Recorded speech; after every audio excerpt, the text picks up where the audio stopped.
Hello friends, मैं संजीत।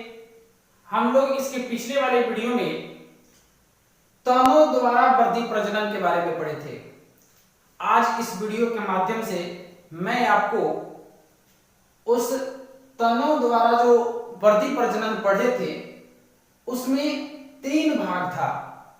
मैंने आपको उस वीडियो में बताया भी था। पहला है भूमिगत तनों द्वारा, दूसरा अर्धवायवीय तनों द्वारा, तीसरा वायवीय तनों द्वारा। इन तीनों के बारे में हम लोगों को डिटेल्स पढ़ना है। सबसे पहले हम लोग भूमिगत तनों द्वारा यानी कि बाय अंडरग्राउंड स्टेम्स के बारे में जान लेते हैं। तो आइए वीडियो को शुरू करते हैं।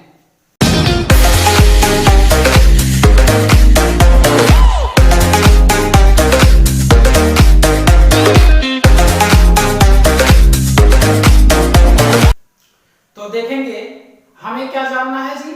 तो भूमिगत तनों द्वारा बाय अंडरग्राउंड स्टेम्स के बारे में जानना है। और ये अंडरग्राउंड जो स्टेम्स होता है, भूमिगत तना, ये किसी खास तरह के पौधों के लिए होता है। यानी कि सब कह सकते हैं कि किसी खास तरह के पौधों के लिए ये लागू होता है। और इनकी जो तना होती है ये 4 तरह की होती है और ये 4 तरह से वृद्धि प्रजनन का कार्य करते हैं। इनमें इनकी तना का प्रकार हमने आपके सामने लिखा हुआ है। क्या नाम है जी? तो प्रकंद, दूसरा है घनकंद, और तीसरा है कंद, और चौथा है सलकंद। इन चारों के बारे में हम लोग जानेंगे। वीडियो थोड़ा लंबा होगा, आप अंत तक अवश्य देखेंगे। चलिए, तो सबसे पहला क्या है जी हम लोगों का, तो उसे शुरू करते हैं। प्रकंद नाम है और प्रकंद को इंग्लिश में क्या बोलते हैं जी?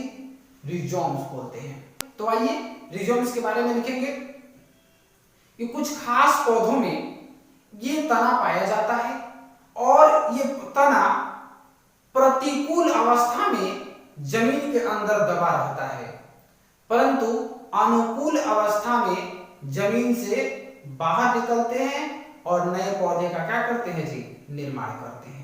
अब इसमें बात आ रही है 2 चीज, एक प्रतिकूल और दूसरा आया है अनुकूल। देखिएगा, तो प्रतिकूल का मतलब होता है, मान लीजिए कि कोई पौधा है और उसका जो कलिकाएं निकलते हैं वह किसी खास मौसम में ही निकलते हैं, तो इसलिए ये प्रतिकूल अवस्था में जमीन के अंदर दबा रहेगा और जैसे ही अनुकूल अवस्था आएगा उनके कलिकाएं जो होंगे क्या होंगे जी? जमीन से बाहर निकल जाएंगे और नए पौधे का निर्माण कर लेंगे। इसका एग्जांपल लिख सकते हैं। जैसे में क्या हो जाएगा जी? तो जैसे में लिखिएगा, जैसे अदरक, अदरक, अदरक, हल्दी, हल्दी, केला इत्यादि, ये चीज आप लिख सकते हैं। और ये चीज जो होते हैं प्रतिकूल अवस्था में जमीन के अंदर दबे रहेंगे।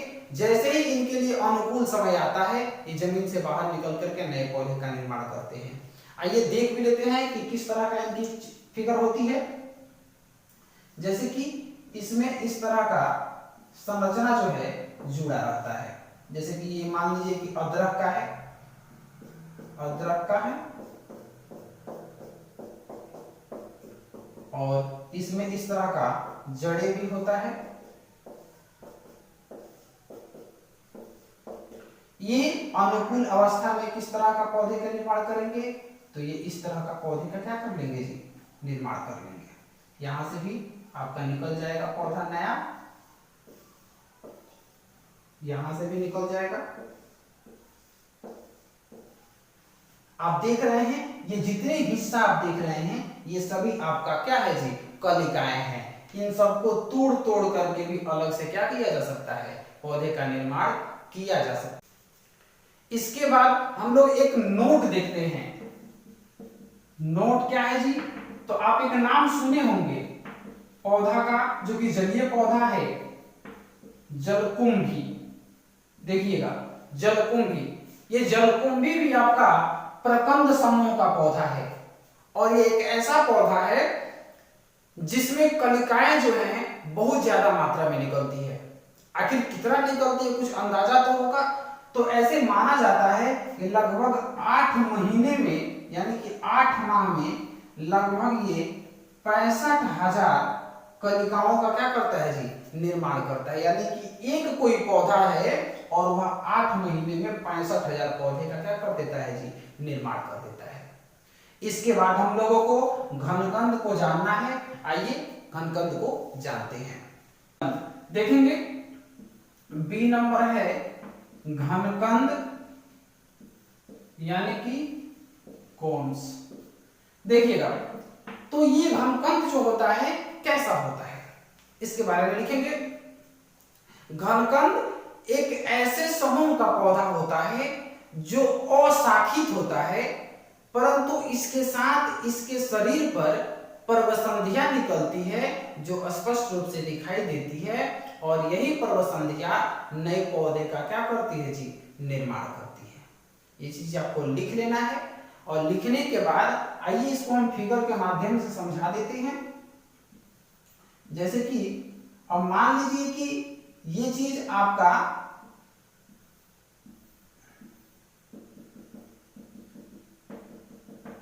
इस तरह का, अब ये चीज हम एग्जाम्पल जब इसका नाम लिखेंगे तब आपको थोड़ा सा समझ में आएगा।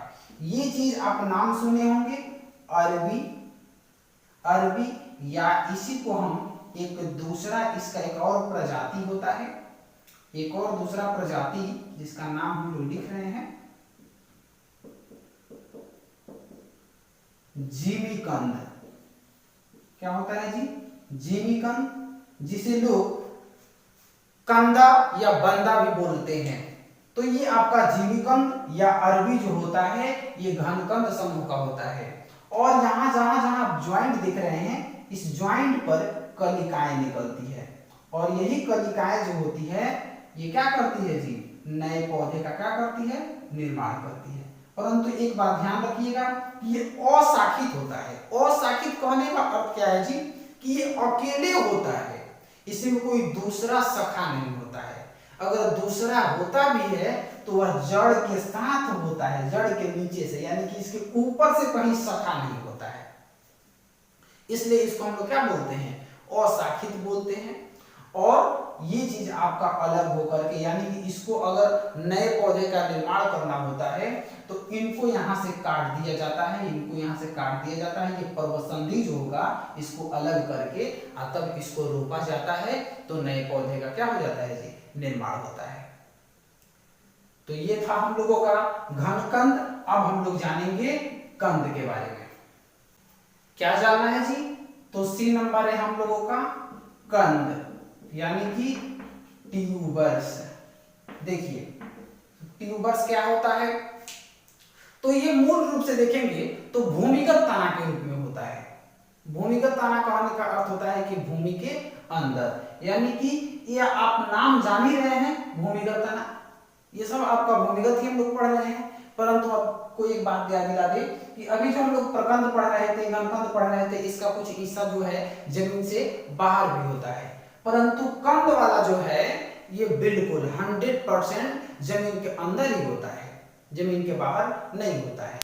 कंद वाले समूह में कुछ ऐसे पौधे होते हैं जिनका तना जो होता है वो पूर्ण रूप से जमीन के अंदर होता है, और इस तना पर जो पर्वसंधियां पाया जाता है वो पर्वसंधियां फूलता है। यानी कि हम कह सकते हैं कि जमीन के अंदर पाए जाने वाले इन तना के ऊपर जो पर्वसंधियां होती है, उन पर्वसंधियों के फूलने से नए पौधे का निर्माण होता है। और नए पौधे का जब निर्माण हो जाता है तो आखिर इस समूह में कौन से पौधे आते होंगे, आइए उसका नाम जानते हैं। तो ये नाम है आप बहुत ही प्रचलित है, आलू, पोटैटो। क्या है जी, आलू है, जिसका सब्जी सबसे ज्यादा उपयोग किया जाता है। तो ये आलू आखिर कैसे प्रजनन क्रिया कर पाता है, यानी कि इसमें पर्वसंधि कैसे होते हैं, इनको फिगर के माध्यम से हम समझते हैं।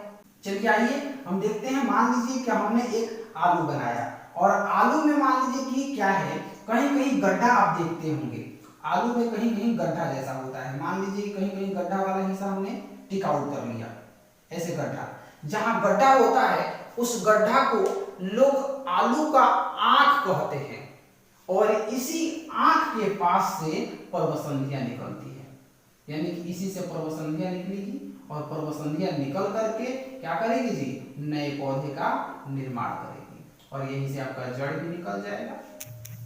यहाँ भी आपका आलू निकलेगा और यहाँ से जड़ निकलेगा, यानी कि आलू का पौधा यहाँ से निकलेगा, ऐसे छोटा सा पौधा का निर्माण होगा और यहाँ पे जड़, और इसी जड़ में आपका क्या हो जाएगा जी, आलू पकड़ने लगेगा फिर से। तो इस तरह से आलू का क्या होता है जी, वृद्धि प्रजनन होता है, यानी कि ये चीज आपका कंद समूह का है। इसके बाद हम लोग जानते हैं सलकंद के बारे में। लास्ट यानी कि 4 नंबर हम लोग का डी नंबर जो बचा हुआ है, सलकंद यानी कि बल्ब्स के बारे में जानना है। देखिएगा कि बल्ब्स क्या होता है। यह एक रूपांतरित भूमिगत तना होता है। कैसा होता है जी, रूपांतरित यानी कि रूप बदलने वाला, भूमि के अंदर, साथ साथ में एक और इसमें कंडीशन है, ये चकती के समान होता है। चकती करने का मतलब चिपटा हुआ, इसमें परत दर परत जो होते हैं हिस्से होते हैं। इसके साथ ये जो तना पाया जाता है मांसल रूप से सल्कपत्र से बना होता है और ये सब मिल करके उस पौधे का क्या करते हैं जी, निर्माण करते हैं। नोट में एक बात लिखेंगे कि मांसल तथा सल्कपत्र से बनी संरचना को बल्ब कहते हैं। अब आइए इसके एग्जाम्पल को समझते हैं और पूरी जानकारी हम लोग ग्रहण करते हैं। इसका एग्जाम्पल होगा जैसे कि प्याज, जिसे हम लोग ओनियन या लहसुन। तो देखेंगे प्याज लहसुन का नाम सुने होंगे और ये इसी समूह यानी कि सल्ककंद के समूह होते हैं। देखिए इसमें क्या है, जैसे कि मैं एक आपके सामने पहले फिगर बना देता हूं, उसके बाद आपको थोड़ा सा समझा देता हूं। जैसे देखिए अब इसमें क्या है कि ऐसे परत होता है प्याज का, आप देखे भी होंगे। देखिए इस तरह का परत होता है और सबसे अंतिम हिस्से से जड़ें निकलती है। अब देख रहे हैं इसी को हम सल्कपत्र बोल रहे थे, जो परत है ना इसी को सल्कपत्र बोल रहे थे। और इसी सल्कपत्र से यानी कि सल्कपत्र आप देखे होंगे थोड़ा सा मोटा भी होता होगा, परत में मांसल हिस्सा है, उसी से ये आपका पौधे का एक निर्माण किया हुआ है, एक तना का निर्माण किया हुआ है। सबसे अंतिम हिस्से से आपका जड़ें निकलती है। अब कहने का अर्थ एक और आया था कि इसमें चकती के समान, तो चकती कब समझ में आएगा, जब इसे काटा जाएगा। तो काटा जाएगा तो किस तरह का काटा जाएगा, तो संरचना आपको दिखेगा जी। तो आपको काटने पर इस तरह की संरचना देखने को मिलेगी। ऊपर वाले हिस्से में ऐसे गोल गोल संरचना देखने को मिलेगी। जब ऐसे अगर है मान लीजिए कि और प्याज को इस तरह से रख करके ऊपर से काट दिया जाए तो ऊपर से इस तरह का गोल गोल चकती के समान नजर आएगा।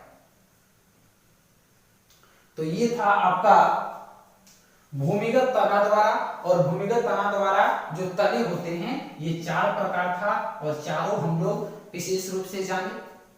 इसके बाद हम लोग को अर्धवायवीय तना के बारे में पढ़ना है, जिसको हम लोग नेक्स्ट वीडियो में पढ़ेंगे। तो दोस्तों ये वीडियो आपको कैसी लगी कमेंट करके निश्चित रूप से बताएं। अगर आपको किसी भी विषय का, आपकी क्लास के किसी भी विषय का कोई नोट्स चाहिए तो दिए गए नंबर पे आप कॉल कर सकते हैं, आप अपने नोट्स को मंगा सकते हैं। तो दोस्तों मिलते हैं हम लोग नेक्स्ट वीडियो में, तब तक के लिए धन्यवाद।